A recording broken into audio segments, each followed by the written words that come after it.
Пандемијата со коронавирусот удри и врз културните манифестации во земјава. Дел од нив се одржуваа во сосема поинакви услови, дел се откажаа или презакажаа за периодот после корона кризата, за која засега не се знае кога ќе заврши. Струмичкиот карневал по повод празникот Прочка беше меѓу првите традиционални настани кои делумно се откажаа откако пандемијата со COVID-19 зема замав и во Македонија.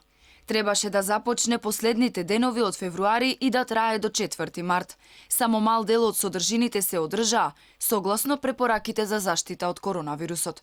Театарскиот фестивал Војдан Чернодрински во Прилеп, кој требаше да се одржи во средината на јуни традиционално по 55-ти пат, беше одложен, а неофицијално презакажан за месец септември.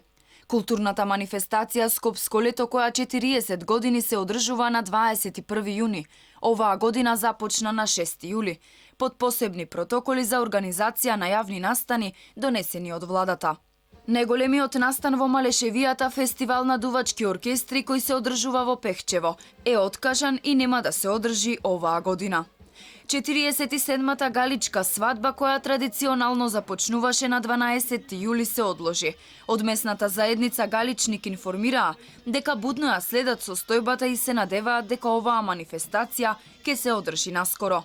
Доколку дозволат условите, можно е да се закаже за 28 август. 60-тото јубилејно издание на Охридско лето ќе започне на 4 август. Програмата ќе оди во живо со почитување на протоколите од Комисијата за заразни болести. Струшките вечери на поезијата оваа година беа дел од виртуелната поетска иницијатива, која се одржа преку видео обраќања. Со месеци во Македонија не е одржан ниту еден концерт на домашни или странски музичари, а откажан е и големиот фестивал на отворено Охрид Колинг.